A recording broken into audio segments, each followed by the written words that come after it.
Бисмиллахир-рахманир-рахим. Ассаламу алейкум ва рахматуллахи ва баракату. Я приветствую вас всех. Очень рад вас видеть. Люди все еще заходят сюда. Ну и в основном сегодня хочу отвечать на ваши вопросы. Да, у меня есть некоторые темы, но это по ходу, наверное. Но, в общем, я буду делать акцент на ваших вопросах. Так, Freedom, как я обещал, ты пишешь, так, у меня два вопроса, когда съезд и где. Он будет 26 ноября, вот, и мы планируем провести съезд сторонников независимости чеченского государства в городе Страсбург во Франции. То есть мы определились с датой, мы давно над этим работали, не спешим, чтобы был хороший результат, мы в это верим и видим то, что люди требуют этого, и люди хотят туда прийти. И, конечно же, призову, потому что это решение многих вопросов, и мы видим в этом съезде, мы видим решение выхода из кризисов, в которые нас вогнали. Вот, поэтому я даже думал, чтобы дать вам свои контакты, чтобы люди, которые хотят туда приехать, чтобы выходили со мной на связь, чтобы фиксировалось количество людей, сколько придет. Ну, такая идея у меня есть. А потом дальше по вашим вопросам.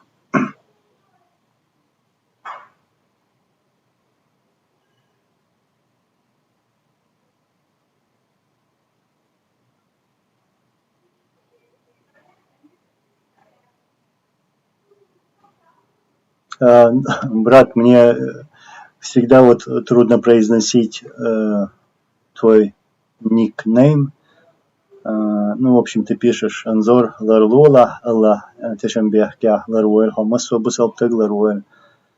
Шадек Дикарду, иншаллах.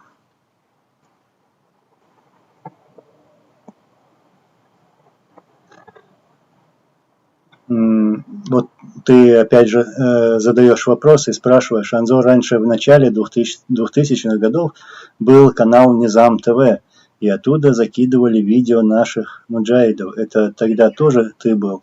Да, я еще с тех пор, с начала 2000-х, занимался видео, с видеоматериалами, распространял их, то есть, как ты сказал, видео наших воинов, событий на территории нашей республики, военные преступления, как русские оккупанты убивали наш народ.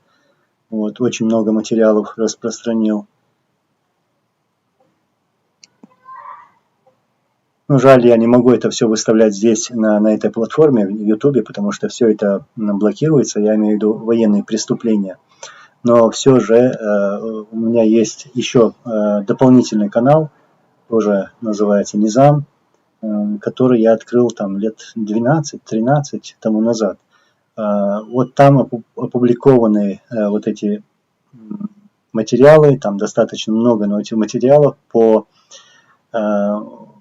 геноциду чеченского народа со стороны Российской Федерации. Алейкум ассалам ва рахматуллахи ва баракатуху. Ты сын Аслана Масхадова. Да, это так.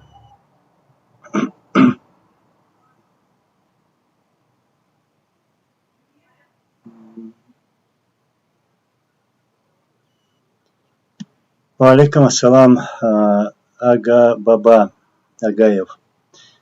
Уважаемый Анзор из Азербайджана, хотел вас спросить, вы верите блогерам с Российской Федерации, особенно мусульманам, блогерам? Но в некоторых вещах я не соглашаюсь, но это Любой человек, вы тоже имеете такое право, даже не согласиться со мной, это ваше право. Ну, когда есть время, а у меня его бывает мало в связи с последними событиями, работой, я даже не успеваю смотреть блогеров из Российской Федерации.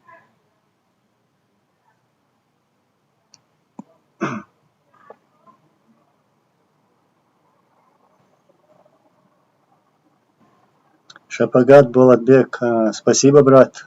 Очень приятно видеть наших братьев из Казахстана. Как мы всегда говорим, это наша вторая родина. Наша вторая родина, потому что наши родители родились там, жили какое-то время.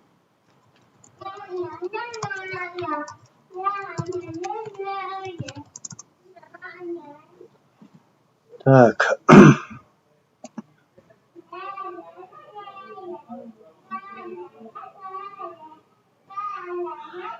Насчет вопроса, да, Нахис, у меня вопрос, ты хочешь увидеть Казахстан? Да, конечно, я хотел бы посетить Казахстан.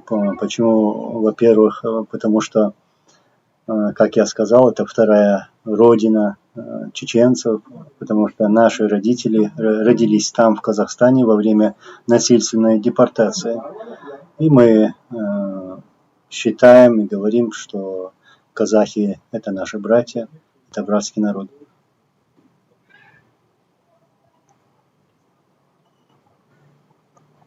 Юра Царюк, когда вы выгоните русский мир из своей страны, по словам твоего отца Аслана? По словам моего отца, нашего президента, убитого русскими. Когда мы выгоним русский мир, всему свое время, это идет как раз к этому процессу, скоро это произойдет. Выгонят отовсюду, из Украины, из Ичкерии и, надеюсь, со всего Кавказа.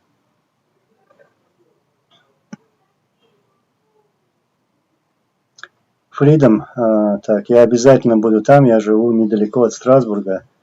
Будем очень рады 26 ноября, Страсбург, чтобы, я вот так подчеркну важность этого мероприятия, потому что мы в этом видим единственное решение по выходу из кризиса, в котором мы сегодня оказались по вине некоторых людей. Вот. И съезд, тот, кто туда придет, считайте, вы тоже организаторы этого съезда. Мы так не называем, что там Ахмед или Магомед, Хасан Хусейн организовывает этот съезд. Нет, это съезд, наш общий съезд.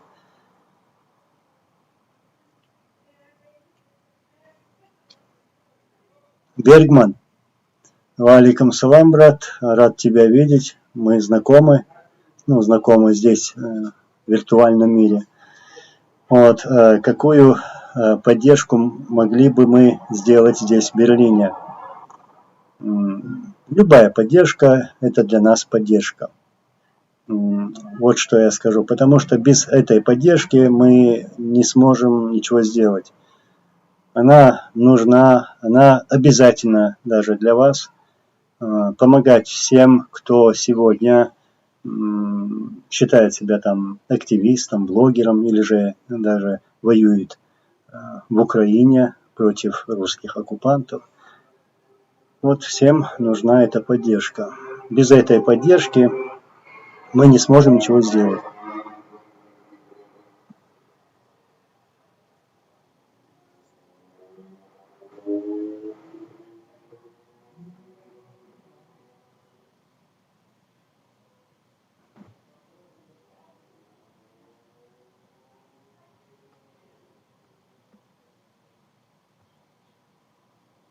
Green Knight, так, добрый вечер. Анзор, вопрос, что думаешь о ядерной катастрофе в Запорожье? В случае взрыва пострадает не только Украина, но и Россия. Думаешь, Путин готов рискнуть своими людьми? Ну, все убедились, что Путин – это шизофреник, абсолютно больной, есть больное существо, не человек даже. Вот. И он может пойти на все. Может пойти на все. Ему безразлична жизнь своих граждан, тем более граждан Украины, других народов. И вы это видите, мы это тоже видели. Я даже напомню, что по приказу Путина были убиты мирные жители в российских городах. То есть они были убиты в своих домах, спящими убили этих людей. Взорвали дома, жилые дома, потом сообщили, что за этим стоят чеченцы. И потом начали войну против нас, чеченцев. То есть навязали нам эту войну под таким предлогом, хотя по сегодняшний день нигде никак не доказано, что чтобы хоть один чеченец участвовал в этих терактах. Вот, что я хочу сказать, то есть Путин убивает своих граждан, русских, чтобы развязать войну и прийти к власти. Поэтому ему безразлично, где проливается кровь, сколько проливается эта кровь, и он может пойти на все. И поэтому тут уже в первую очередь даже об этом должны думать сами русские. Потому что это коснется и их. Это коснется, да, Украины при таком варианте, если будет какая-то авария или взрыв. Вот, и это и коснется Европы. Но что будет после этого с Россией, вот, представьте себе. Вот.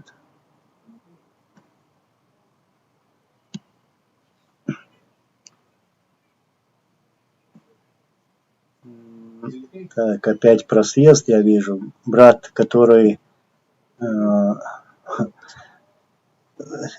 я не могу назвать, там, палочки. Вот, Анзор, я склонен думать, что эти люди попытаются сорвать ваш съезд, устроив провокацию, или что хуже, пусть Аллах сокрушит их планы. Аминь, аминь, брат. Да, они попытаются, они даже пытались сорвать наше мероприятие, пресс-конференцию в Страсбурге. Вы помните это. И они уже начали работу, чтобы сорвать вот это мероприятие. Ты пишешь, что ваш съезд? Нет, я же только что говорил, что это наш съезд, а не мой или чей-либо другой. Это наше мероприятие, это наш съезд. И сегодня они, вот, я скажу прямо, хватит уже,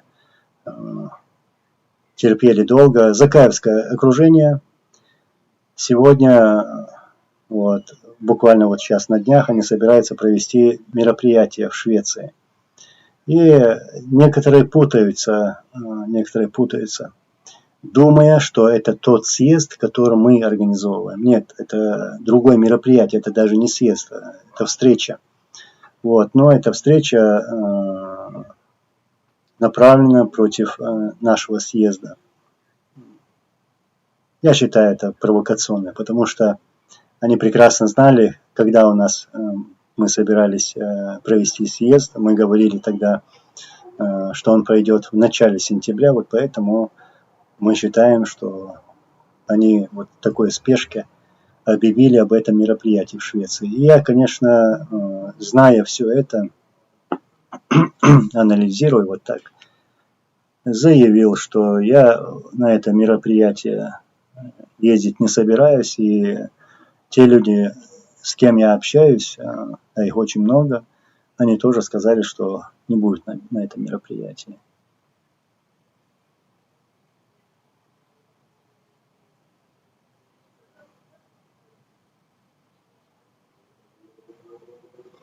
Так, sorry.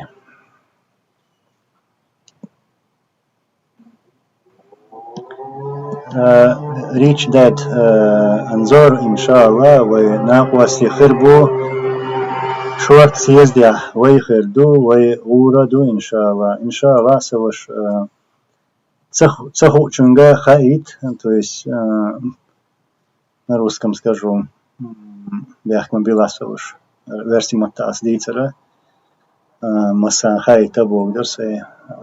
Так, ты скажи тем, которых ты знаешь, расскажи, для чего мы проводим это мероприятие и важность, расскажи про важность этого мероприятия.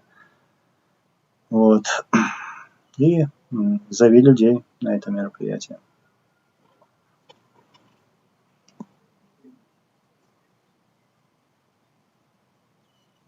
Так, звук дикяцбо. Сейчас я добавлю звука. Сейчас, наверное, зашкаливает сейчас, но ничего.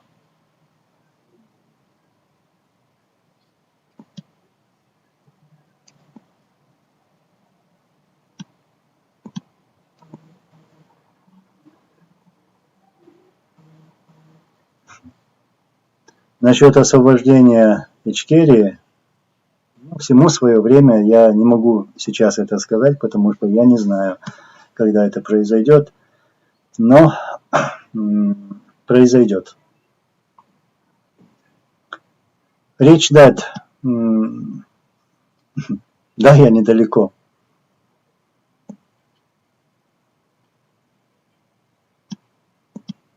Green Knight, Анзор, вопрос, какой, по вашему причине может послужить вторжение России в страны Балтии? Русские там уже собираются в радикальные группы, как это было на Донбассе. Ну, они используют такой же метод. В первую очередь они практиковались на нас, на чеченцах, подкупая чеченцев и пытаясь их руками там пошатать так ситуацию, провоцировали нас на внутричеченскую войну.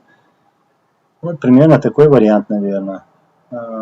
И под какой-то причиной могут войти туда. Но я, скорее всего, думаю, что лезть в страны Балтии им невыгодно. Ну, там НАТО и так далее. То есть это открыто идти войной против НАТО. Скорее всего, это может быть Грузия. Грузия, например. Вот сейчас там провоцируют Казахстан. В общем, можно ожидать все от России. Россия это, как мы знаем из истории, нашей истории, и вообще из истории, это подлая страна, которой нельзя верить. Ни одному слову и никакому договору.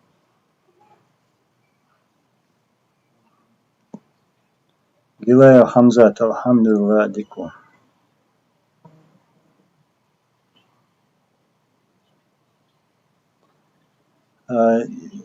Так, Дана. В общем, про Политковскую. Кто убил Политковскую? Политковскую убил Путин. Как и других правозащитников, политиков. Он очень много людей убил. Тех людей, которые доносили правду до граждан России. Вот.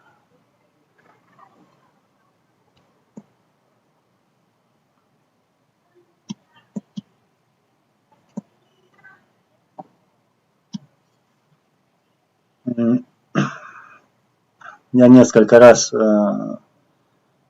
получал такой вопрос здесь и в других местах, но ты пишешь, это правда, что Аслан Масхадов вызывал Ахмеда Закаева на родину во время войны, а тот отказался. Да, он несколько раз писал ему, высылал аудиокассеты, некоторые есть у меня, и просил его приехать. Ну, это не только он обращался ко всем командирам, даже министрам, депутатам. Вот.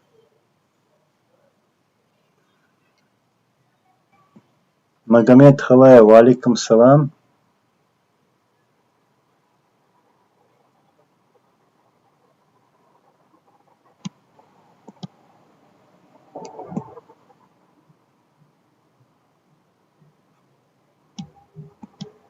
Владимир Давыдов. Да, согласен, Путину безразлична жизнь обычных людей.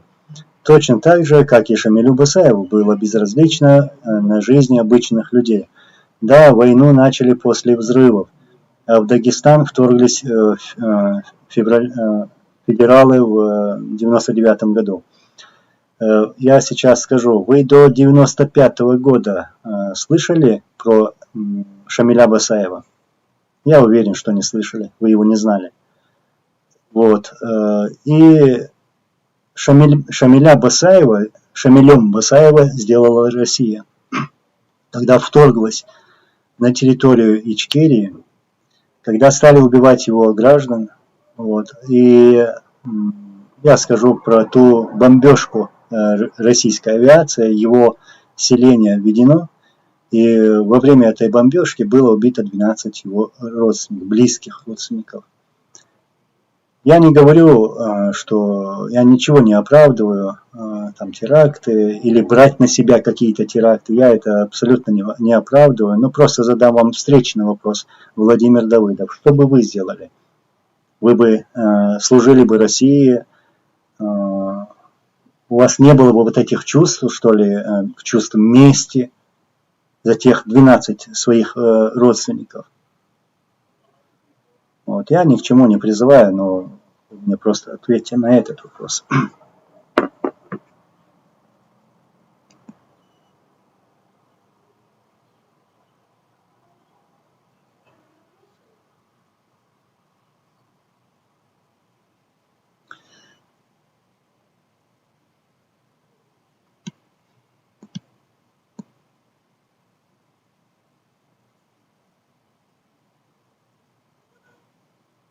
Так, идем дальше.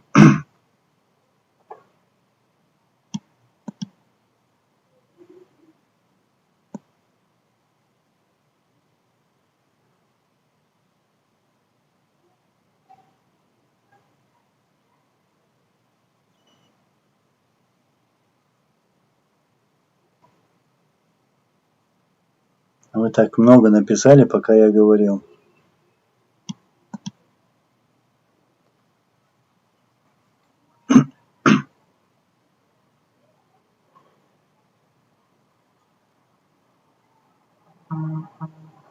Ну, насчет Турции, Green Knight, Анзор, вопрос. Русские сейчас пытаются отобрать у Украины выход в Черное море. Море так, какое, по твоему мнению, занимает позицию Турция? Ты считаешь, они занимают правильную позицию по отношению к России? Я считал бы правильной позицией, если бы она была еще жестче. У каждой страны, которая находится вокруг Черного моря, есть свои интересы. То есть Турция хочет взять свое. Вот. Конечно, Украина будет стоять на своем. Россия хочет оторвать кусок где-то. То есть у всех свои интересы там. И эта позиция, чем она жестче по отношению к России, тем и лучше будет и для Турции, и для других стран. Вот. Россия, сейчас видные политики начали говорить правду, уже открыто в лицо. С этой страной не считаются, с Россией, и это государство считается государством-террором. И поэтому, если Турция где-то хочет заигрывать с Россией, то это опасные игры. Опасные игры.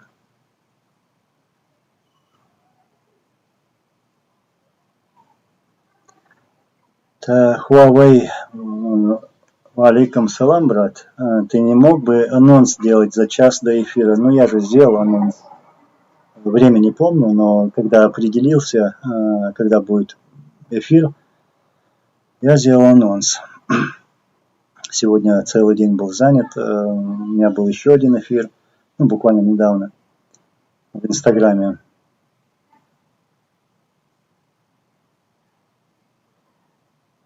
Николас, Анзор, каким вы хотите видеть будущую страну Чечня?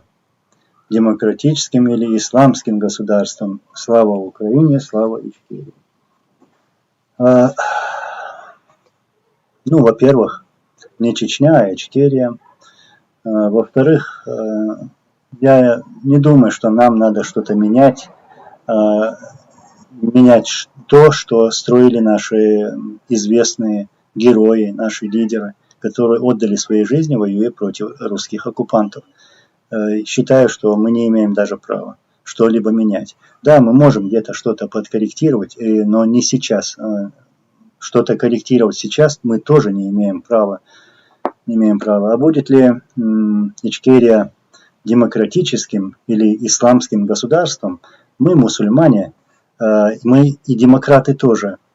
Я в том плане, что покажите мне хоть одну страну, где было больше демократии, чем у нас. У нас всегда была свобода слова,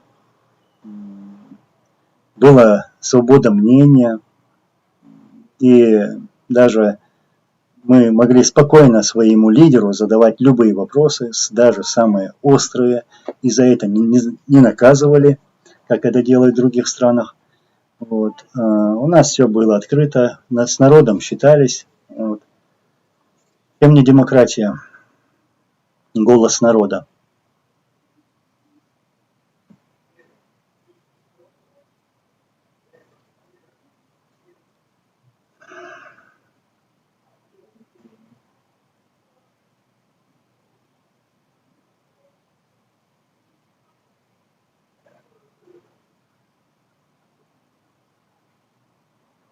Олег с Полтава.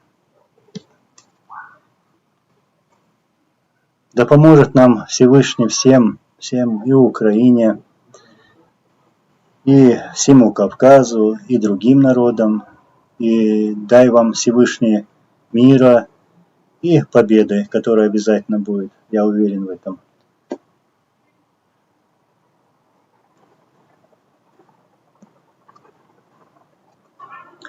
Просто человек, что думаешь про батальон Имамат, который планирует освободить Дагестан?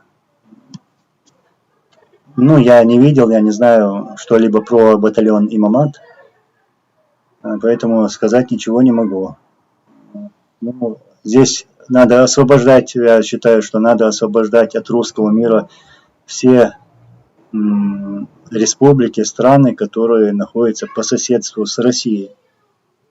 Вот, разошлись. Поэтому надо указать путь, куда ушел русский корабль.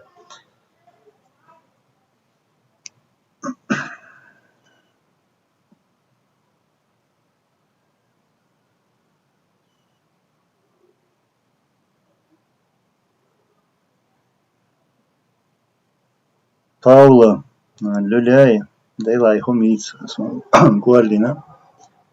Гуарлина. Слишком много времени уделяем Кадырову. Тут у меня вопрос поступил про Кадырова. Ну да, мы указали его место, мы показали его место, мы сказали, кто он, мы рассказали о его прошлом, о настоящем и что может быть в будущем. И считаю, что не надо слишком зацикливаться на этом существе, на этом ушлепке. Сказали достаточно. И даже если мне журналисты задают вопрос по поводу этого малоумного существа, то даже мне неприятно отвечать на такие вопросы, где упоминается вот этот предатель чеченского народа. Почему? Потому что на самом деле все, что этот ушлепок делает, он делает по указанию и приказам Путина. То есть Путин вырастил вот этого чудика. И они поставили вот этих кукол в лице Кадыровых именно для того, чтобы уничтожить чеченский народ, унизить, опозорить. Вот, и чтобы чеченцы начали воевать против чеченцев. И все это происходит и произошло по вине вот этих Кадыровых. Сегодня посмотрите, когда они говорят, что вот там Кадыров, ну, имелось в виду старший, якобы остановил войну. Но почему тогда сегодня вот эти Кадыровы объявляют джихад и отправляют чеченцев на войну против Украины. Вот. Так что убийство продолжается, вот эти унижения народа продолжаются, но я уверен, что уже это идет к концу, что это последняя агония. Посмотрите на его физиономию, как оно опухло. Опухло оно из-за таблеток, которые он принимает. Человек действительно сел на какие-то препараты, вот и разнесло его. Разнесло настолько, что он не может даже два слова связать.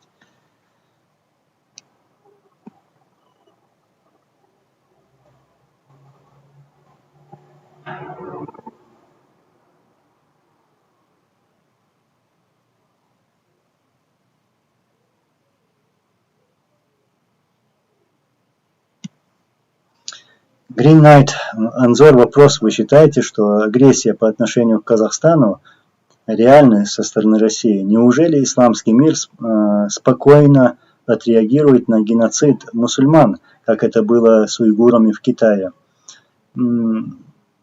Так, возможно, и произойдет. Такая может быть реакция. Могу поверить вот в такую реакцию. Ну, посмотрите, нас, чеченцев, убили, примерно такое количество мы называем, это более 300 тысяч мирных жителей, только мирных жителей. Вот. И нас убивали, и все молчали. Никто за нас не заступался. Никакая держава, там, ни страна, никто. Вот. Боялись потерять отношения с этой страной, с Россией. И сегодня, вот кто мог бы поверить, что Россия вторгнется в Украину до 2014 года? Кто мог бы поверить, что до 2022 года Россия начнет вот так совершать вот эти массовые убийства, наносить по всем городам Украины ракетами, вот так, как они сегодня наносят удары, убивают мирных жителей. Вот, поэтому пока эта страна существует, и пока этой страной правят вот такие варвары, убийцы, террор будет продолжаться. Вот я в этом уверен. Поэтому сегодня надо всем нам, всем помочь Украине, стоять рядом с ними и одержать победу над этими убийцами для нашей же безопасности.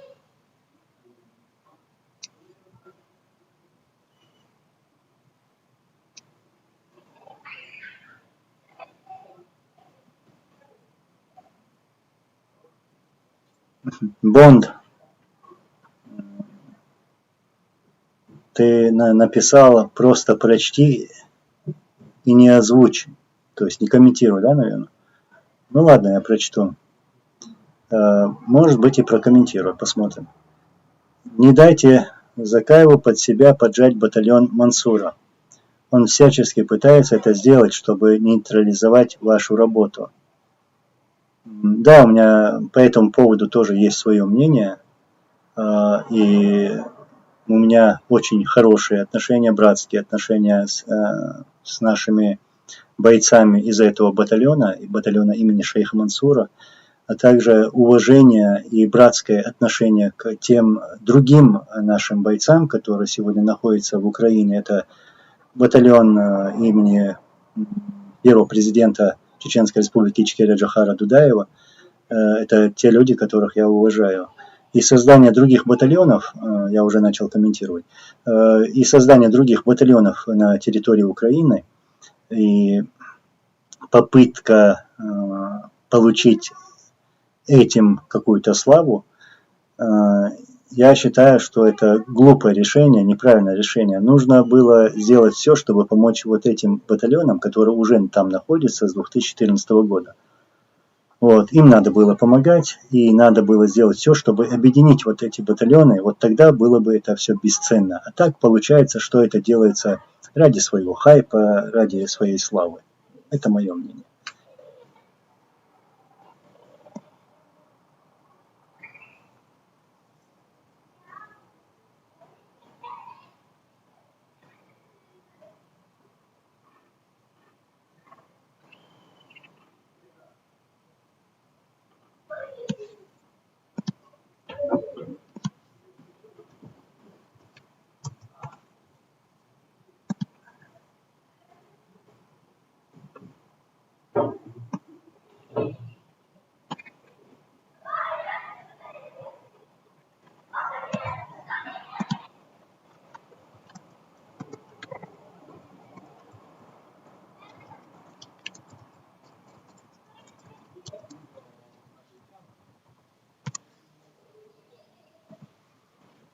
Так. Ну, речь дает, Валата Кадыров позорит, унижает чеченский народ, даже пенсионеров. Ужас, иншаллах, это закончится. Конечно, я уверен в этом. Ну, в первую очередь, унижает самого себя. Большего труса я в своей жизни никогда не видел. Только трус будет унижать вот, простых людей, беспомощных людей. Это слабость, это бессилие. Вот. На большее он сам лично не способен. Не способен.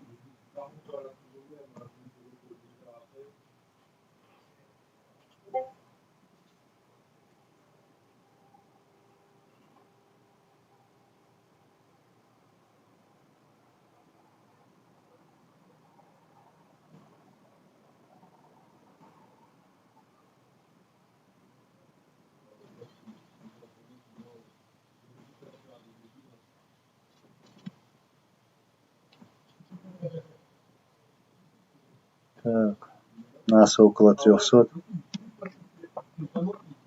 Так, Ильнар Гарипов. В чем противоречие у вас с Ахмедом Закаевым, Анзор? Ну да, я сегодня высказываю, отвечая на любой ваш вопрос, вы заметили? Мое противоречие, знаете, я, наверное, так скажу, я имею на то право, полное право. Иметь какое-то мнение, взгляды или противоречия, но здесь ничего такого личного нету. И лично других людей я не любитель трогать, и вы это прекрасно знаете. Хотя вот эта группировка этого человека, а там действительно группировка, они вот именно вот это и делают. Я расскажу про такой случай сейчас скоро. Секундочку.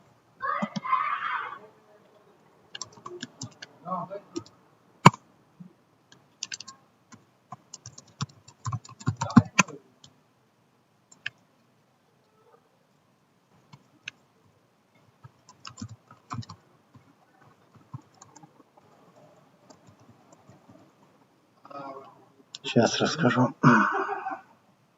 Я тут пытаюсь везде успеть. В общем, насчет противоречия. Ну, вот, когда я выступил своим мнением, со своими взглядами, да, вот, то началась такая критика. Нет ничего такого, чтобы могли сказать мой адрес, где я был бы неверен нашей победе, нашим воинам, нашим лидерам, вот, до этого нашей идеи, и поэтому они сейчас, вот эта группировка Закаева, начала там писать комментарии, там распускать слухи, вот чем они занимаются, на другое ничего мужественного тоже не могут они сделать, не способны.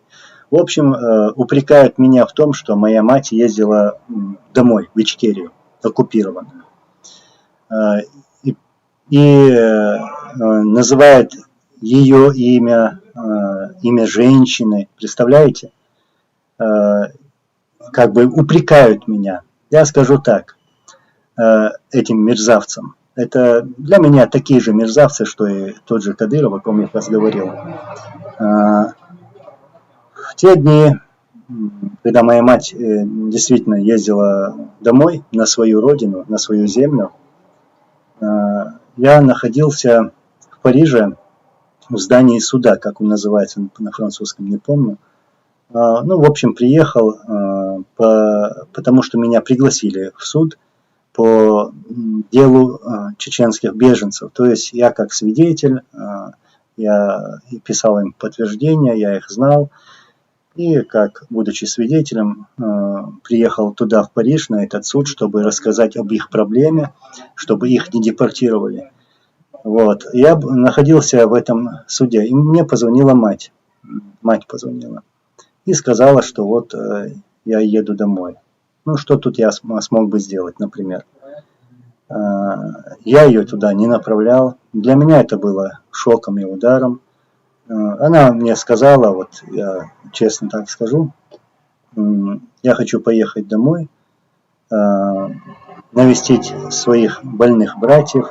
Ну, там братья в возрасте, старшие моей матери были. Вот, и пойти на кладбище, где похоронены ее мать и отец.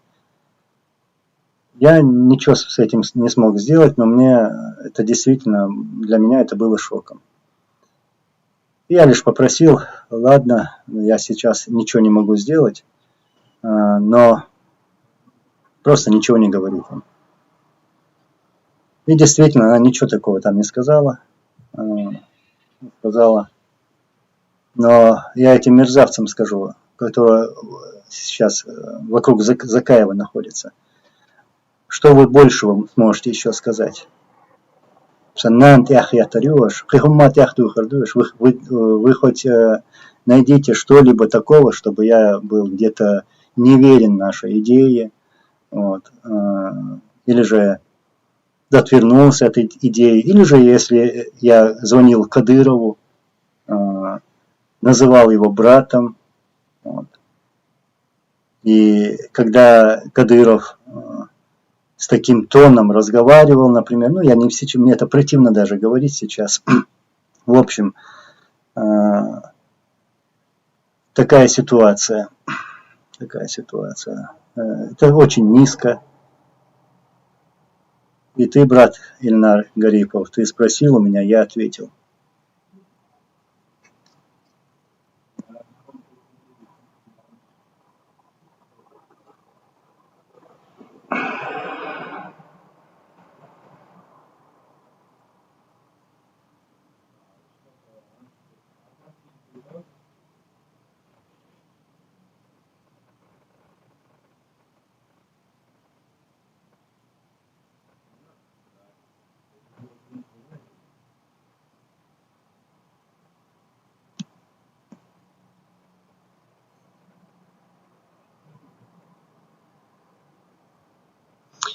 Алейкум ассалам.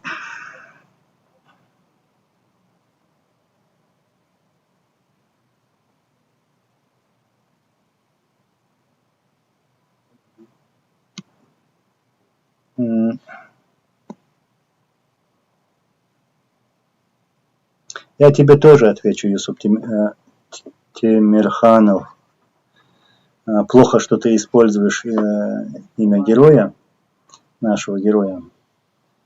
А кто сделал столько, что сделал Закаев? Давайте разберемся со всем после того, как деоккупируем наши дома. Так, извините, мы не будем столько ждать. Ты мне перечисли по пунктам 1, 2, 3, 4, 5, что он сделал за 20 лет. Я тебе скажу, что он сделал, что не сделал. Снова дам комментарий насчет этого. Ты мне перечисли это. Руками этих людей был внесен раскол среди чеченского общества. И кто мне докажет, что это не так? А я докажу обратное. Действительно, он и другие виноваты в том, что чеченское общество так находится в этом состоянии. Были громкие слова, приписывание чужих достижений и так далее и тому подобное. Так что вот так.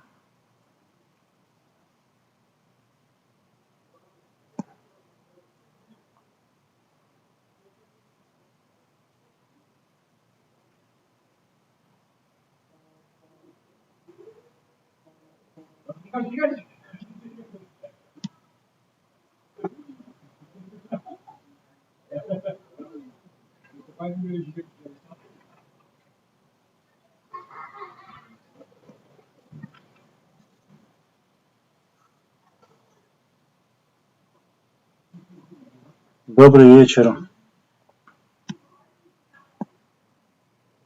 Муслим нохчо дукпайд бочи усал малила, дукпайд боч малила. Инца бич бешхе тербук и халамик ос دوتسك مديتس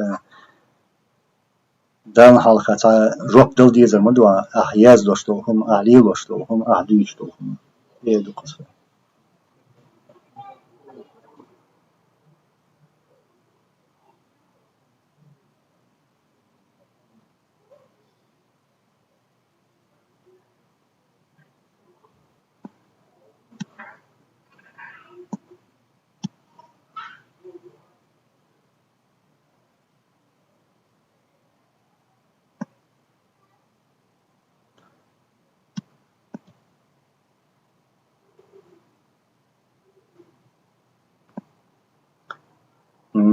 Да, вот брат, которого я не могу прочитать имени, они оклеветают любого, кто что-то делает полезного для нашего единства. А вот именно вот эти люди, и еще есть и другие люди, которые не хотят этого единства и наоборот делают все, чтобы этого единства не было. И именно из-за этих людей вот этого единства нет на территории, среди чеченского общества. Вот кто виноват.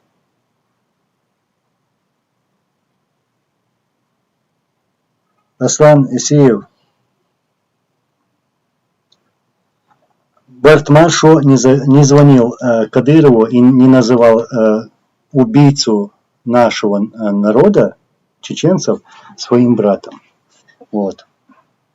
Если кто-то из Бартмашо назовет Кадырова своим братом, то я с ними больше встречаться не буду.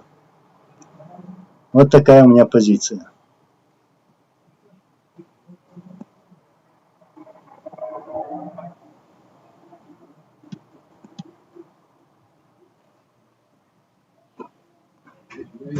Юсуп Тимирханов, Анзорсо, Закая, Дикриет Швац, просто вы боц Барт Барицун Сагат Яшо, а Барта Хацун Тяхирбуи.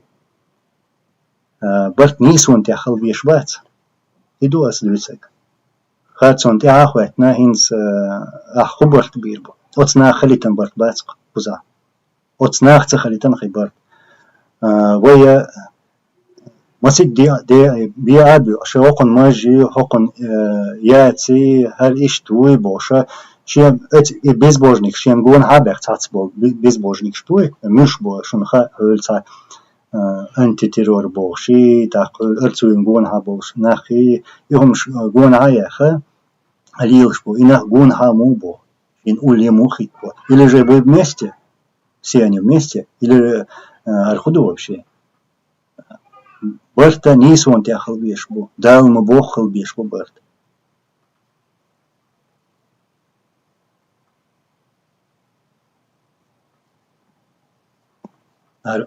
Раздуется акцент, диеза, бas ханна духал хватна дюцер дуихом и цадейцы цавац, дейц хумаду.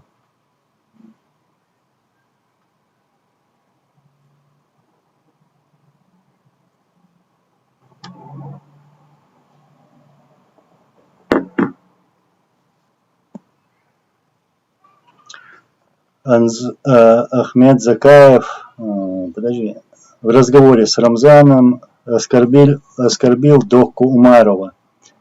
Док, я даже не буду произносить, в общем, оскорбил Докку, просто из-за этого буцун мот дубиш. Но Докка Лагазат Хобал Дольцем, Докка воевал против русских оккупантов. Какие бы ошибки у него ни были, но он находился на чеченской земле и воевал против русских оккупантов. За всех нас, вот так скажем, прямо скажем. И за Закаева, и за других, и за меня, за всех нас воевал. Пусть Докка, будь он плохим человеком, но Закаев не имел права его оскорблять. Вот что мое мнение.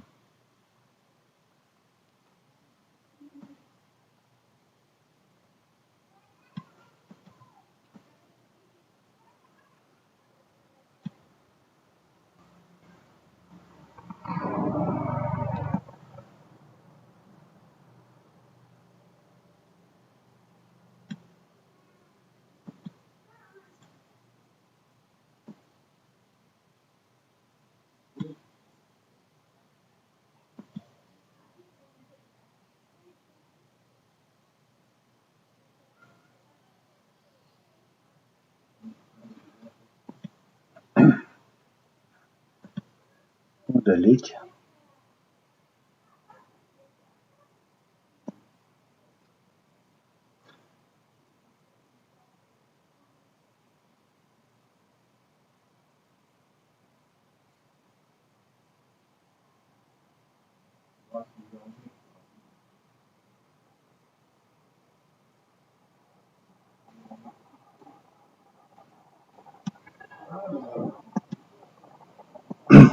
Бергман, валикум ассалам. Германия, Цабина Ахгулам, я слышал, что ты много ездишь и встречаешься с братьями. Иншаллах, вайдолш духон, так по воле Аллаха увидимся на съезде. Иншаллах, буду рад, брат. Говори, приглашай и других наших братьев туда на съезд. Это очень важно. Это очень важно. Потому что многое сейчас от этого зависит. И я уверен, что многое изменится из-за этого съезда. Мы сегодня должны показать, где эта власть. То есть, что показать, что люди есть власть. Потому что, как я и раньше всегда говорю, вы должны в первую очередь требовать, чтобы среди нас не было каких-то самозванцев, аферистов, лжецов, чтобы никто не смог использовать чеченцев в своих же целях. То есть народ это сила.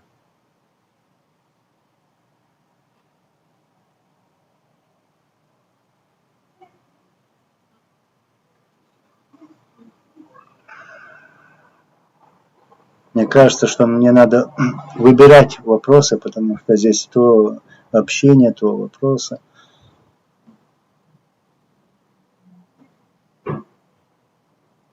Несущий мир. Аминь, я Аллах. Да Аллах зуд кобал дуэльсун.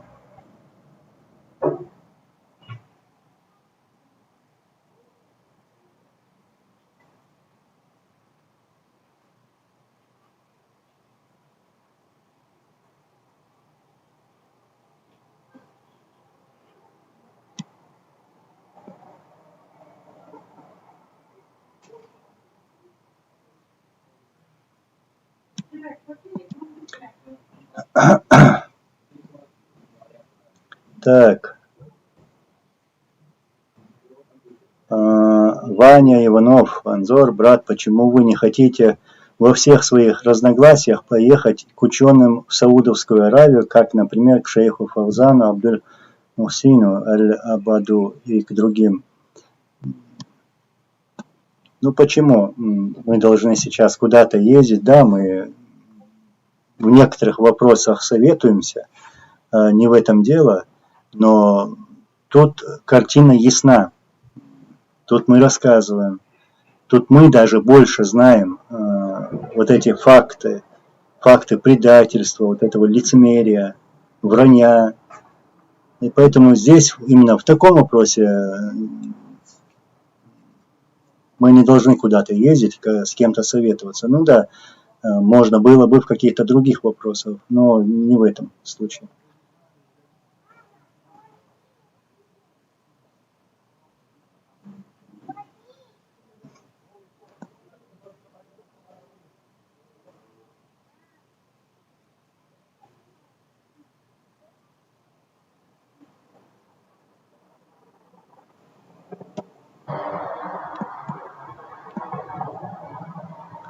Мир, Анзор, я извиняюсь, что я иногда на чеченском тут зачитываю. Мир, Анзор, Анис, Элер, Вайкигинах, Атам Якайка Биешвац, Вайкигинах, Альмания, Хаштбу, Туам Бельч, Дайда Биешвац, Альмантиха, Кахия Гдиезвай, Тахвай, Цаму, Дас, Айхурдас, Издукас Бога. Цанне бауят вай кигинаха там чукис. Мюлх пачалк яла, мюлх итуам балах. Вай ахмал ра ильман тахус вабиш буиш. Харбушун шуня, харбушун нисня. Харбушун газват шу сянальша. Ильма аш دشان متك شوفتا سبيциалист شخلشة يشونا يشردو وتيح وقومنا ومخنا يشردو its ديان وكيتش دل ديش تو ويديك تمش بنا تاق توم جنا تاق سونم سلا سنا نوخشي تام شخوه كيلا لزويلا ويلا وين يشومش داتسش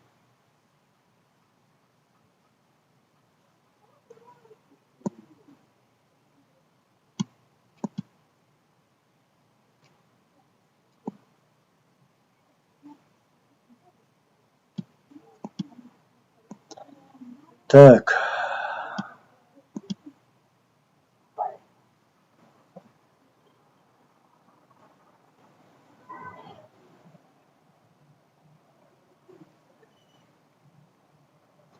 Так. Ильнар Гарипов, почему редко даете интервью, к примеру, на украинских каналах или блогах, да? Так, я потерял вашу ссылку. В общем, к примеру, у Гордона, у него аудитория большая, вашу точку зрения услышало бы много людей. Ну, к примеру, вчера я дал 2 интервью, сегодня у меня был эфир, и вот, к примеру, сейчас у меня эфир. У меня каждый день общение и с политиками, общение с блогерами, общение в общем, интервью с разными каналами. Ну, ты это можешь посмотреть в интернете, в моих соцсетях, например, в Фейсбуке, или же я тут выставляю на своем канале.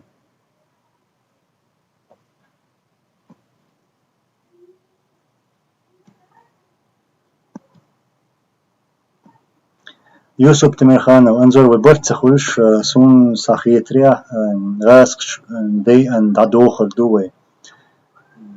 Борцахла дохр дуwe qatsahiga way sa yustudul ash dalah tawan duqnahbu. Tawan duqnah yustubul ashbu.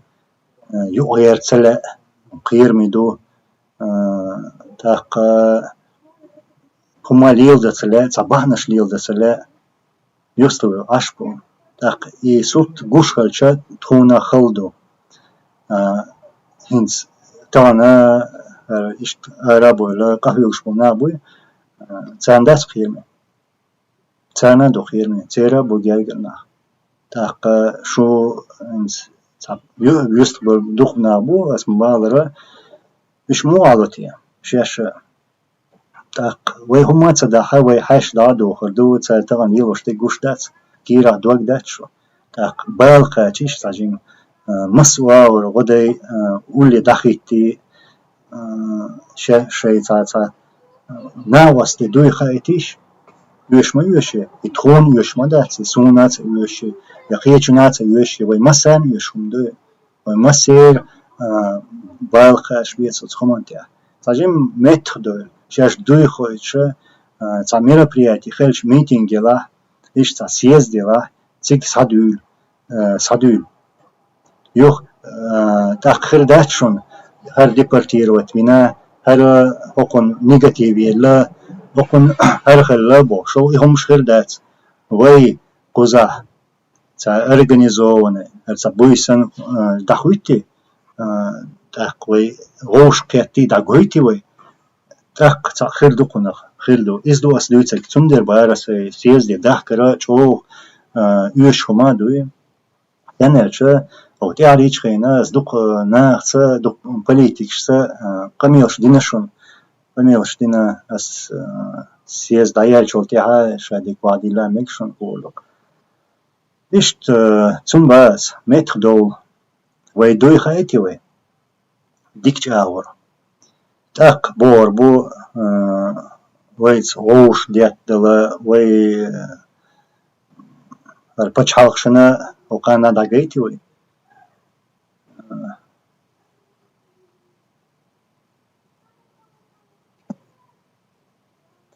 ديلا безумный борт صاحبه чар худриз буа цел хал وين гушду хушду халаду ورغم شيء زما يو تاق جيم ستو دي سارة شاشلر ديش تاق هرد ديس يقيد ديس بوش لهم شون دي تلا революции, Туан была.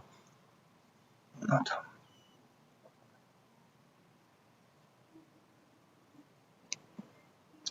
Гасан Гасанов, ассаламу алейкум, алейкум салам. Анзор, я ингуш, хочу узнать у вас, возможно ли деоккупация Ичкерии без войны? Дай Аллах, чтобы она произошла именно так, как ты, брат, сейчас написал.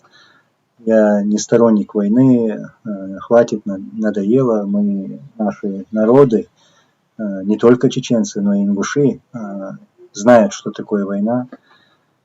Вот. Дай Аллах, чтобы все это завершилось так, но посмотрим, что Аллах нам скажет, даст, то мы и примем.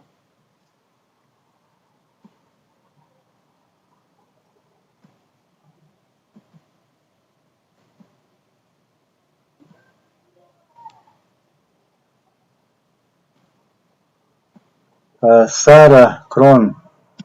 Анзор, а почему эти слова Закаева не были для тебя препятствием для встреч с ним и его компанией до сих пор? Почему только сейчас ты заговорил об этом? Ну, я честно отвечу, врать я не любитель, не люблю, когда врут. Вот, когда перешли вот эти границы, когда уже открыто начали говорить, вот, что лидер, что главнокомандующий, там, и так далее, тому подобное, я это воспринимаю как оскорбление. Я это озвучил и озвучу еще раз. Свое недовольство по отношению к Закаеву. Я скажу, когда у нас в истории было такое, чтобы главнокомандующий находился на чужбине в другой стране, вот, за морем, за океаном даже. У нас такого никогда не было. Все наши лидеры, все наши главнокомандующие воевали и были убиты в войне против русских оккупантов. Поэтому я воспринимаю это как оскорбление чисто себя, чисто нашего народа. Есть и другие причины. Почему я встречался с этой компанией Закаева и стоял рядом с ним, мог пожать руку. Вот. Да потому что я надеялся на хорошее, думал, может как-то эти люди очнутся, сделают что-то для объединения. Понимаешь? Но спустя такое время, более 20 лет, такого объединения не случилось. Эти люди, бывшие депутаты, бывшие министры, они действительно бывшие, потому что мандаты им выдавали не пожизненно. Вот, они могли бы что-то сделать для нашего общества, но по сегодняшний день за все это время ничего не сделали для общества. Да, они называли себя самыми легитимными, обвиняли другого своего оппонента в предательстве, в работе на российские спецслужбы и так далее. И последней точкой было то, что, когда я поставил вот эту точку, жирную точку, когда Ахмед Закаев мне позвонил, и он мне говорит, что скоро состоится встреча с российской стороной в Норвегии и в Англии. И я потом спрашиваю, а кто будет на встрече?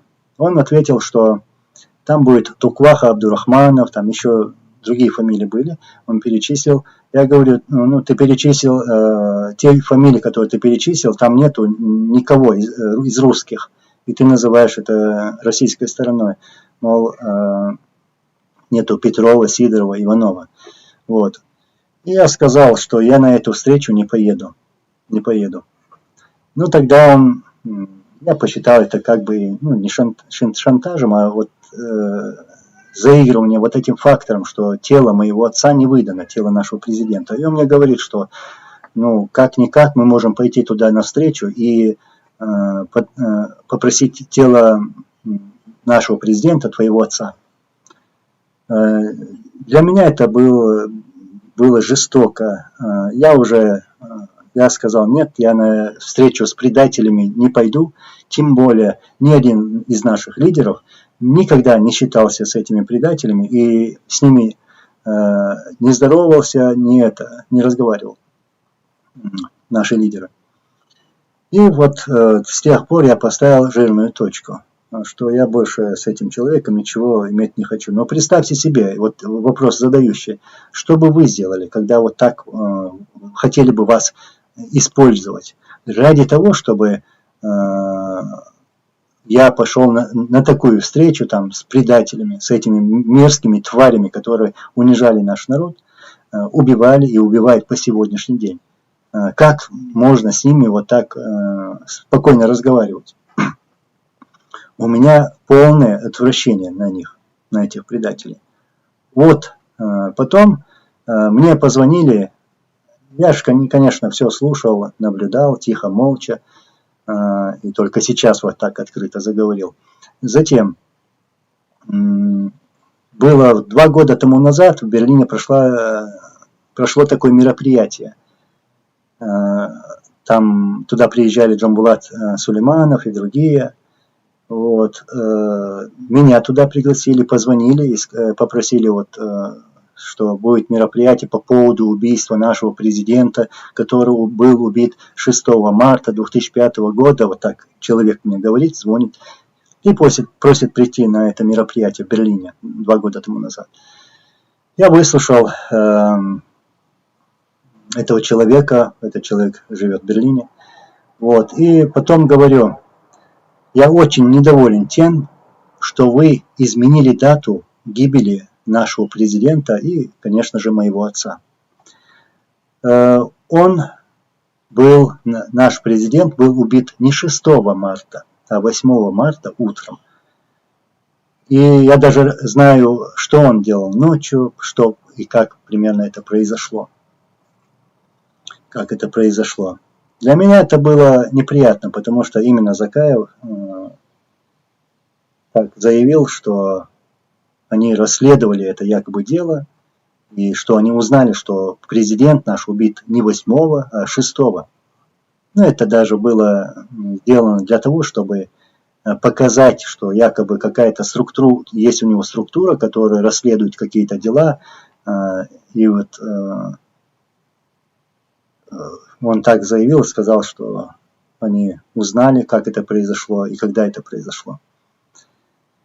Для меня, конечно, я не хочу, чтобы кто-либо использовал имя моего родного человека в своих целях. Это мерзко, это некрасиво. Нет тут ничего позорного, что наш президент убит 8 марта. Да, там говорят, что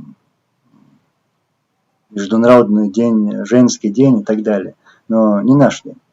Не наш. Мы мусульмане, мы чеченцы. У нас этого дня нету. У нас есть другие дни. И очень много людей умирают, погибают именно 8 марта тоже. Умирает каждый день. Много людей, очень хороших людей. Что мы должны менять тогда дату? Вот как я посчитал. Ну и про последнее я скажу, что вот еще раз подчеркну. Там, создание батальона, очередного батальона в Украине. Какие-то пустые заявления, что якобы он поехал в Украину, встречался с политиком. Никто из политиков его там не встречал. Ни с кем он не встречался, и никто его не принимал, и никто не собирается с ним что-либо подписывать. Все остальное это вранье. Я не хочу, чтобы вам врали кто-либо, без разницы кто. Я то же самое открыто говорил Кадырову, когда этот ушлепок обманывал народ, я открыто выступал, да, мне угрожали и тому подобное.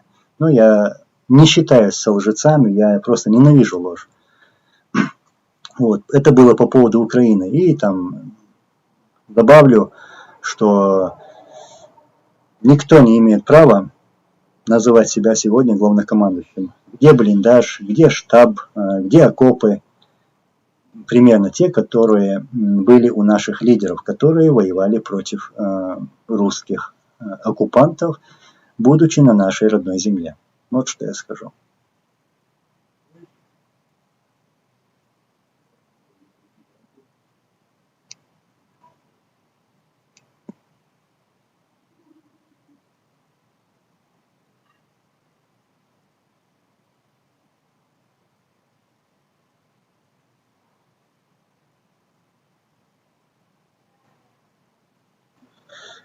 Маршой ламанхо чебякнеш.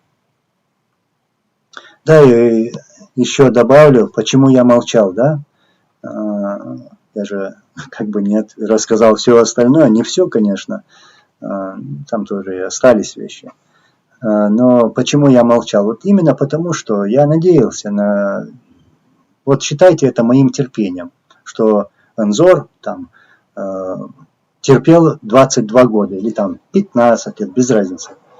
Я терпел, действительно. Да, видеть, знать все это, я-то много знаю. И они прекрасно знают, что я знаю, что у меня есть много чего. Вот. И зная это, действительно тяжело. Потому что я это знаю, потому что это внутри сидит.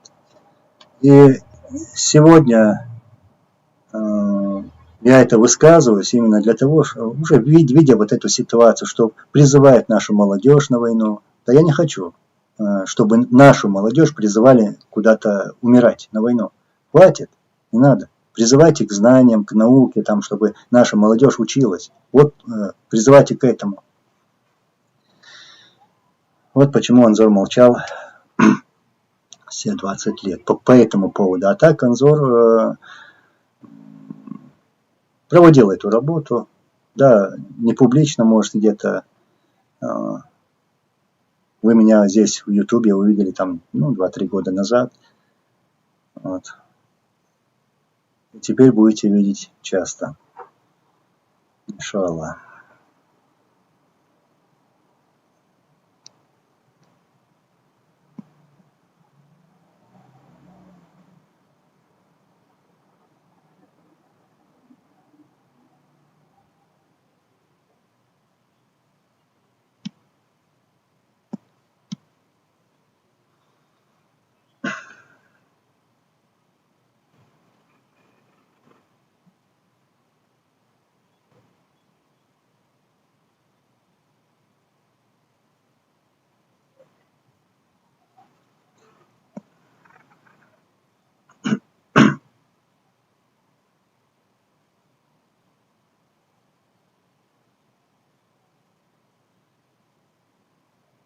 У Ахмеда Закаева точно такая же идеология, как у Кадырова. Так, разница хуюшу закаевца целое ебо. Знаешь, вот методы, одинаковые методы вот по очернению и оскорблениям тех людей, которых они считают своими оппонентами. Да, они могут считать некоторых людей своими оппонентами и могут считать угрозой какой-то. Вот почему они пытаются там наговаривать. Мой адрес, вот смотрите, уже давно я это замечаю, я терпел это все это время. Где-то дома такие пропагандисты, которые работают на Кадырова, что-то говорят там. Потом то же самое говорят здесь люди, которые сегодня окружают Закаева. То же самое, копия. К примеру, Анзор сегодня с Бартмаршо, он спелся с ними. Анзор сегодня связался с радикалами. Анзор сегодня спелся с Удуговым и так далее и тому подобное.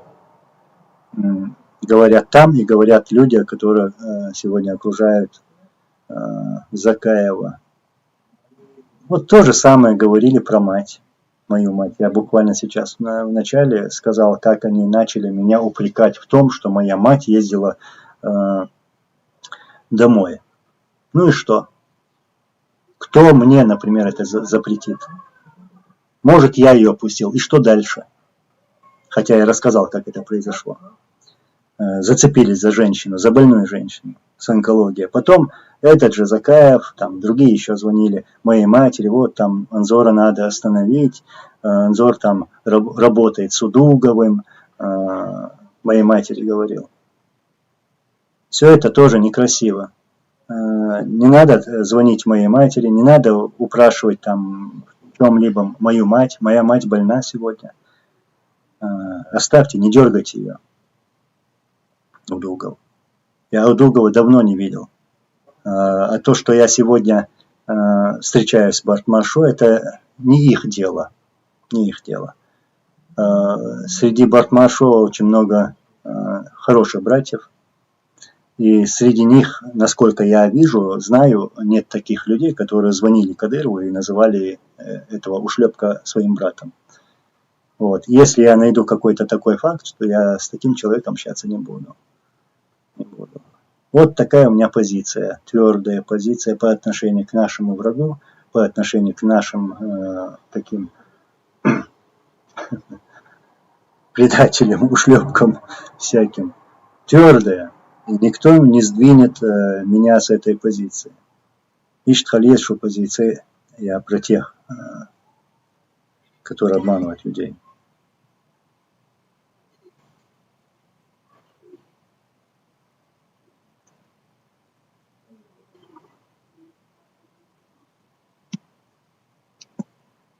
Сара Гон, или Крон, не знаю, почему тогда ты до сих пор общался с Закаевым, Анзор? Ну я же только что все это разжевал, рассказал. Ну, не все, наверное, где-то как-то, но я что-то сказал. Я не говорю о его личном, я говорю лишь о тех вещах, которые касаются всех нас. А то, что именно сейчас я это говорю, потому что сейчас они перешли все границы. А до этого у Анзора было терпение 20 лет, 22 года, чтобы не говорить это. А сейчас это вылезло. Вот почему. Почему.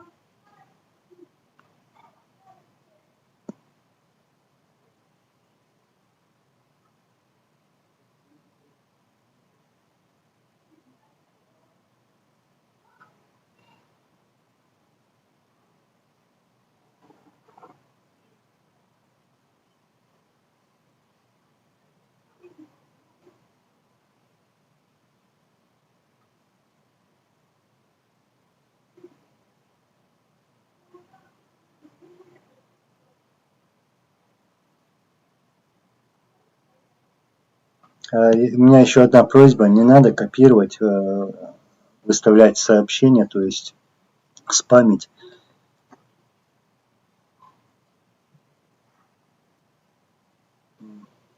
Меня обозвали предателем.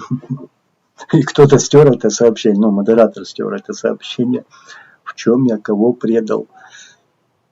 Хоть одно место найдите. Да, вот тролли зашли. Я говорю, тролли зашли. И еще пытаются оправдать этот звонок Кадырову. Да, это было очень мерзко. Я еще раз повторю, это было очень мерзко. Даже после этого такой человек становится нерукопожатным.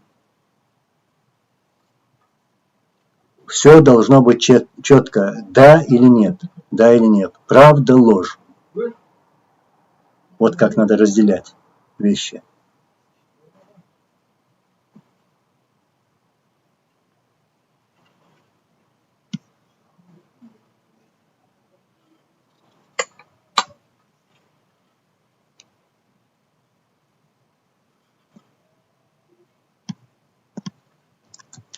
Сейчас, секундочку, я вернусь.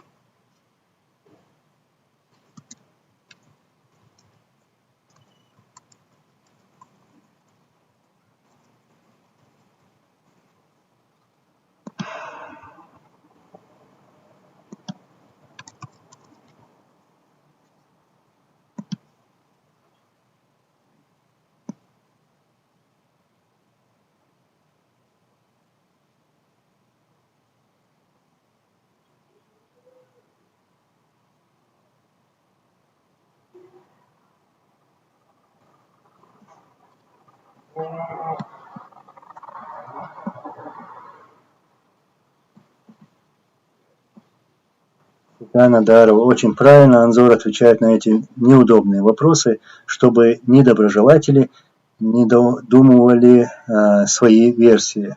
Ну, я вот говорю им, вот те люди, которые сегодня, например, упрекнули меня в том, что моя мать ездила домой. Вот. пускай вот это существо, которое написало вот это сообщение, ну, попытается со мной встретиться, сказать это, так, задать такой вопрос в лицо. Хватит ли у него смелости, мужества? Начали тут про женщин говорить. Нет.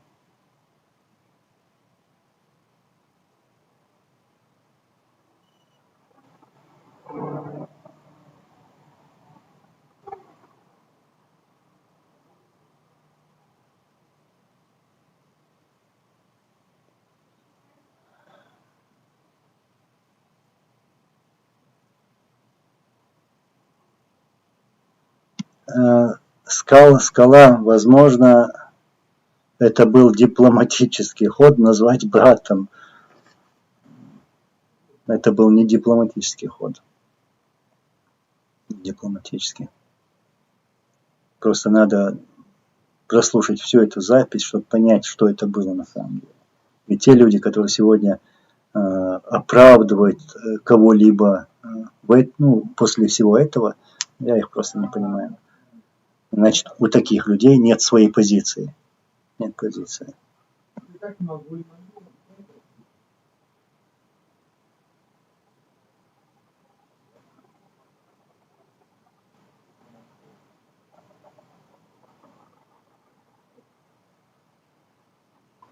Вова Путин. Вова пришел.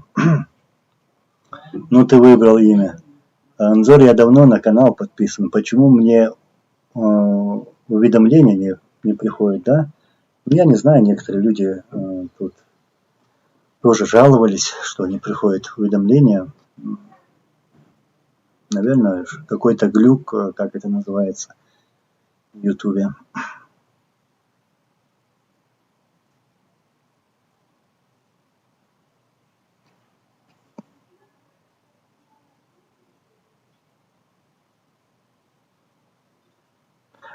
Сара Крон, да нет, я не в твой адрес говорю, что насчет спама. Тут я вижу, некоторые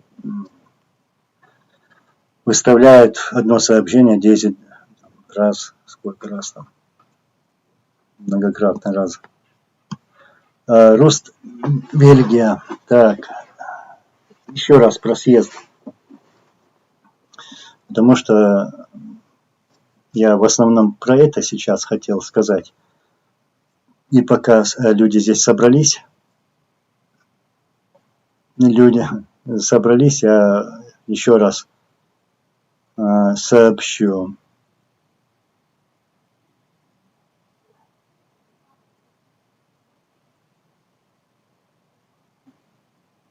В общем, по съезду 26 ноября Франция, Страсбург. Мы проводим съезд, именно мы, все проводим съезд. И хотим, чтобы вы пришли туда, звали своих близких, знакомых. И ваше участие действительно поможет решить многие проблемы, наши общие проблемы. У меня есть программа, я хочу выслушать вас на месте. Если кто-то боится за какие-то вещи, там камеры и так далее, я думаю и скажу, что никаких проблем с этим не будет. Вот. И ваше участие в этом съезде очень важно, еще раз подчеркиваю. Нам надо показать, что мы должны объединиться, показать это самому себе, своему народу, что мы вот объединились, а люди, народ – это сила. Вот. И также мы должны показать наше единство другим странам. Будь это европейские страны, будь это Украина. Вот. И мы должны принять в этом участие. Это наш долг. И я не понимаю тех людей, вот я сейчас буквально недавно сказал, которые сидят в стороне и ничего не делают. делайте все, что у вас есть в ваших руках. Какой способ, как вы хотите это сделать, ваше участие или помощь, это уже вам лучше знать. Вот. И еще раз подчеркиваю, что съезд намечается на 26 ноября сего года в городе Страсбург во Франции.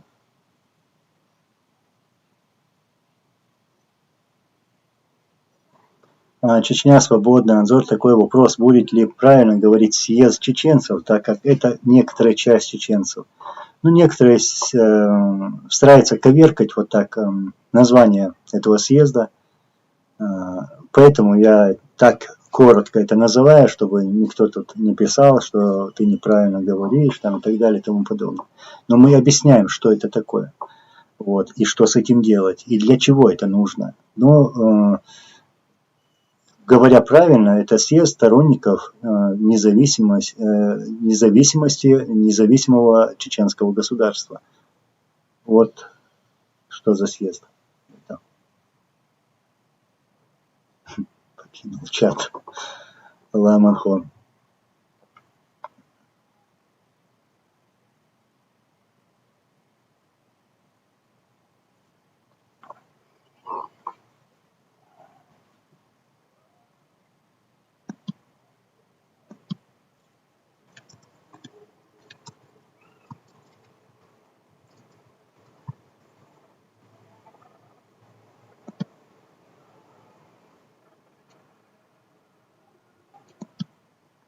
Так, что мне прислали тут?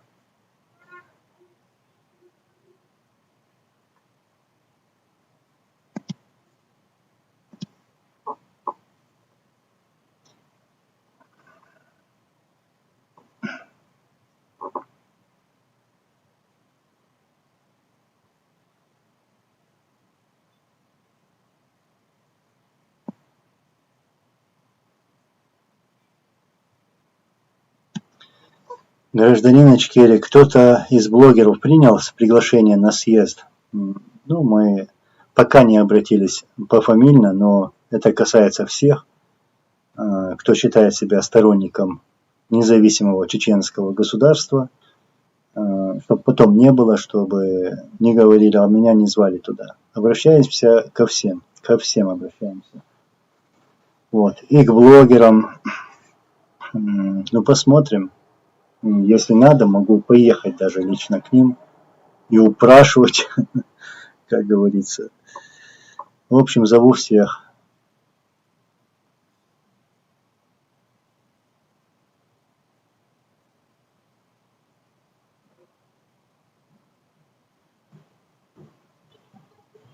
Сара, насчет аргументированного объяснения. Я не должен ни перед кем объясняться, понимаешь?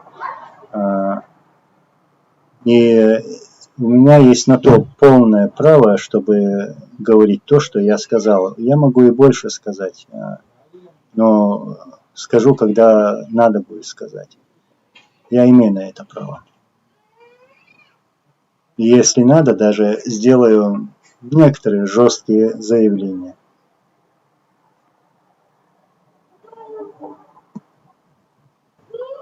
Ты нашел? Так, Бонд, Анзор, ты говорил про новые бумаги, которые ты нашел. Я не нашел, они у меня давно были. Типа компромат против Закаева. Я не говорил, что это компромат. Вещи, которые раньше не было озвучены. Да, действительно, это вещи, которые не были озвучены ранее. И никто об этом не знает. Об этом будет сказано или же не выявишь. Я сейчас ищу человека, если среди вас найдется такой человек, я могу отдать эти вещи, но при одном условии, если он поедет в Швецию на то мероприятие, которое сейчас проводят люди Закаева против нашего съезда, и поэтому я говорю, что это антисъезд. Вот, чтобы человек поехал туда и озвучил все эти моменты, которые я передам от моего имени. В таком случае я могу это сделать. только на этой встрече. Если кто-то поедет туда, то я могу вручить все это ему, чтобы сделать это от моего имени. Я принял твердое решение, что я на это мероприятие не поеду в Швецию.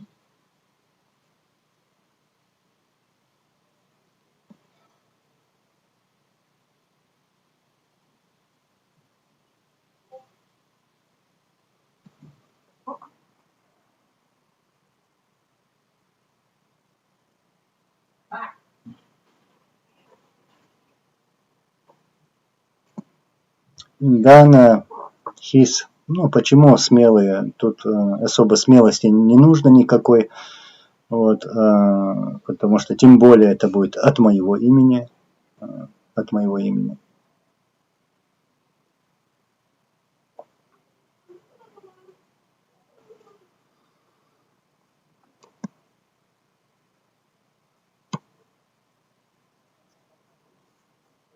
Так, зайду-ка я кое-куда, посмотрю кое-что.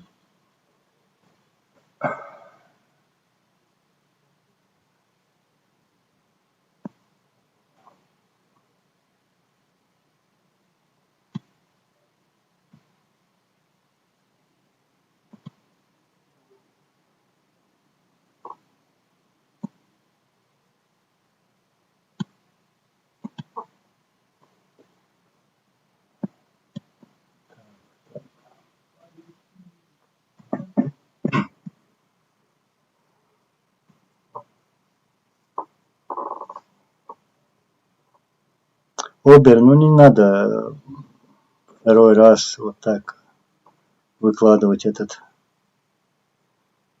вопрос.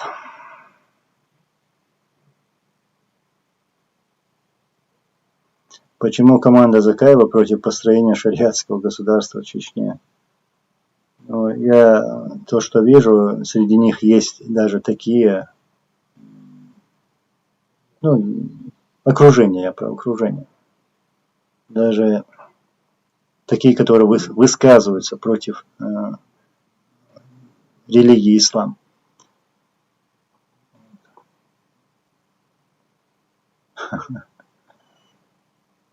Отец Гулливер, Анзор, мне кажется, что вы очень хитрый человек. Когда кажется, надо, как у вас там говорилось, надо перекреститься, да? Кажитесь дальше, это ваше право.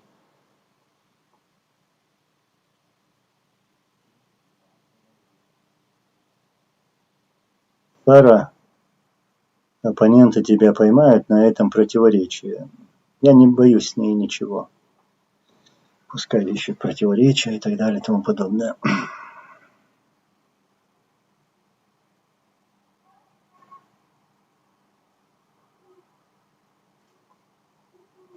Поймают. Я что, скрываюсь? Мне кажется, я тут один-единственный человек, который один разъезжает по разным странам, встречается открыто с людьми в любом месте. Даже после разных угроз, даже после некоторых случаев происшествий, меня никто не остановит. Я никому не врал, я ни у кого не воровал, не оскорблял. Поэтому я открыто встречаюсь с людьми. Я и людей не избегаю, я открыт.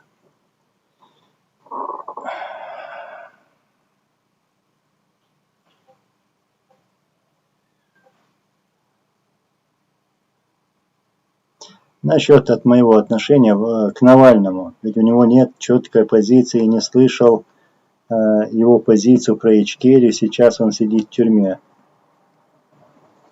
Я считаю, что он опасен для чеченцев, для кавказцев. Я в российскую оппозицию, каких там либералов, абсолютно не верю. Не верится мне.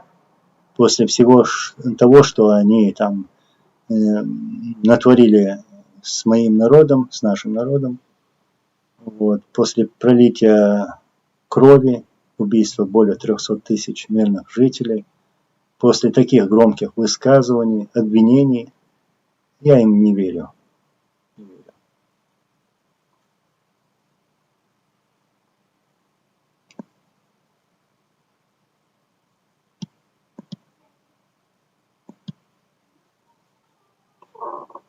Бонд насчет последнего обращения, где он просит простить про СССР, про НКВД. Бонд, я не хочу. Не хочу прощать такие вещи. Ну, если у меня что-то украдут, даже с кармана, ну, я вот такое могу простить. Вот такое я могу простить. Но не это. А так, Аллах нам судья.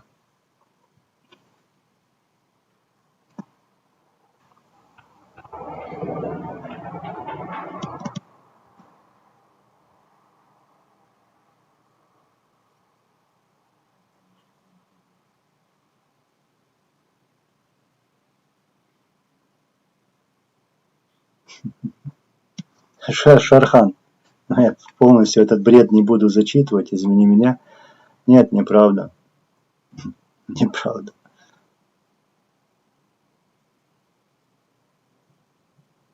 Любой русский либерал на самом деле имперец. Ну, я такого же мнения. Я просто не верю, я поэтому и говорю.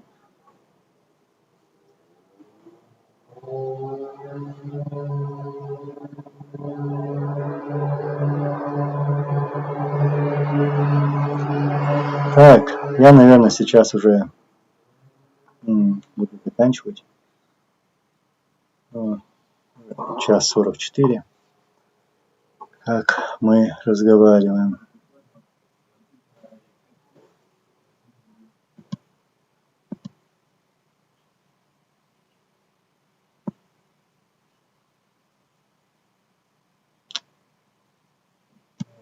Мне кажется, все уже сейчас начали писать, когда я сказал, что я ухожу. Сейчас зачитаю. Валикум салам г. Танач ирашитна бартхулу ауи яеза вейн комана. Так закон за касту дереге хилаш лилаш. Касту да дер. Закон с касту до комана нахана айдална цатешен бяхк биня. Касту до. Так барт бог штукой. Барта цахарцу ючбом нахи харцу лилин нахи царц бяш савол барт. هو ديل ده قوم ده حليل شوي إشت تنح بوي تاج بوميجر دو إبرت قيشر تا سوم هروات صابرت با يتون تا غلق ليل ده هروات تون قميلي غدوها تلا أسون سيانا شو تو تعديت مك يوتيح شيء قيهم ليدو تو إشت أصلا إما أولش داري Zeit خانوق قيقم بنيرق إزال يقص حيث حلق شادل خمدتادتي غوشقيتي ملي والله سامتك определитин سامتك обозначтин хан يلايلن وقينا غوشقيتر دوال تيك قيقم بنا ديل رح شادك دقادائتي وانتح ليلنا ليوش دقادائتي وبرت سخلا استنت دور دقا دايتي خاخاي تقدول خيخم بنيرس خيخم بنير أقا طبقت إشنا برت ثاني سبيزي برت تاقي حان سبيزا قوشتو حان سبيزا قوشتو دوق خل دوي خل يلدو تار خل يلدو وش إشنا برت سخولا.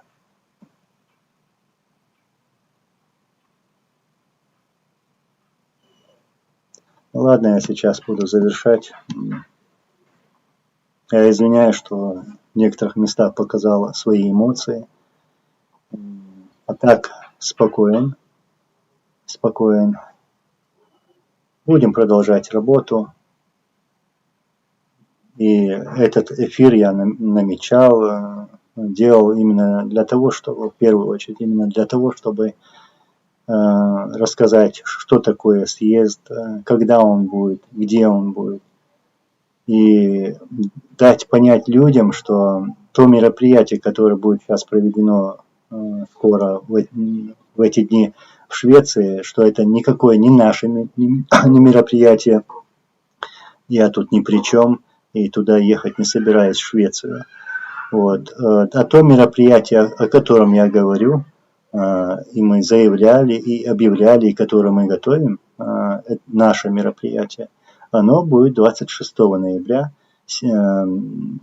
в городе Страсбург во Франции.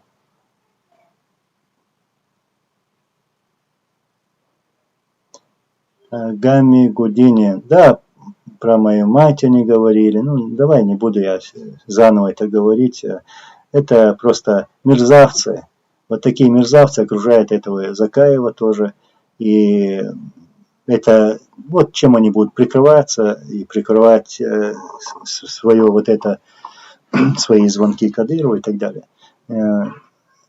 Женщины.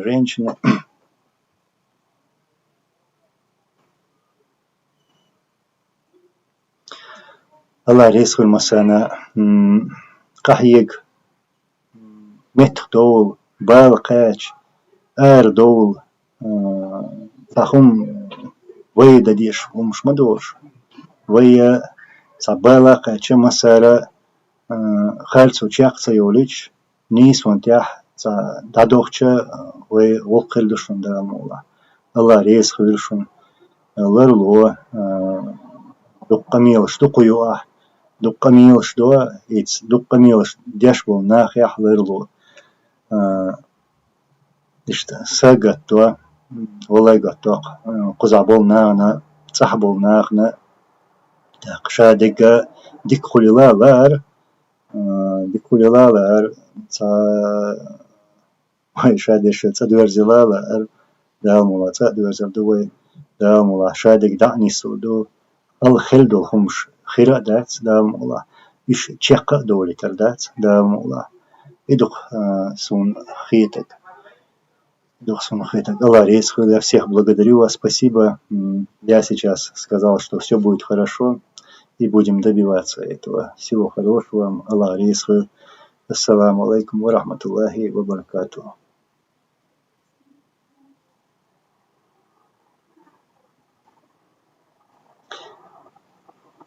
Ну, не верю тебе, твое право. Allah рейсху масана. Allah рейсху.